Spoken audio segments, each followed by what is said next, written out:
ବର୍ଷ ସାରା କାମ କରି କରି ଯେଉଁ ମୁହୂର୍ତ୍ତଟାକୁ ଅପେକ୍ଷା କରିଥାନ୍ତି ଫାଇନାଲି ଆଜି ସେ ମୁହୂର୍ତ୍ତଟା ଆସିଗଲା। କାରଣ ଦିବାଲି ପାଖାପାଖି ମାନେ ଦିବାଲିକୁ 3-4 ଦିନ ଥିବ ହିଁ ମାନେ କମ୍ପାନୀରେ ବୋନସ୍ ମିଳେ ଆଉ ଏଇ ମିଠା ବକ୍ସଟି ମିଳେ।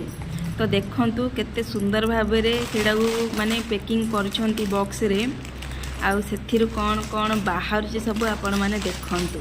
କେତେ ମାନେ 6ଟା ସାମାନ ଦେଇଛନ୍ତି କମ୍ପାନୀ ବାଲାମାନେ।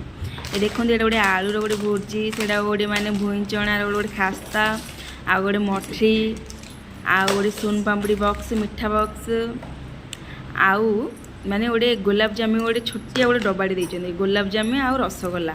ତ ଏହି ମୁହୂର୍ତ୍ତଟାକୁ ହିଁ ଅପେକ୍ଷା କରିଥାନ୍ତି କି ଦିବାଲି କେବେ ଆସିବ, କେବେ ବୋନସ୍ ମିଳିବ। ଫାଇନାଲି ଆଜି ମିଳିଗଲା। ତ ଆମର ତ ଏନ୍ଜୟ କରୁଛୁ ଦିବାଲିରେ, ଆପଣମାନଙ୍କୁ ବି ହାପି ଦିବାଲି, ଏନ୍ଜୟ କରନ୍ତୁ ଏମିତି ହିଁ।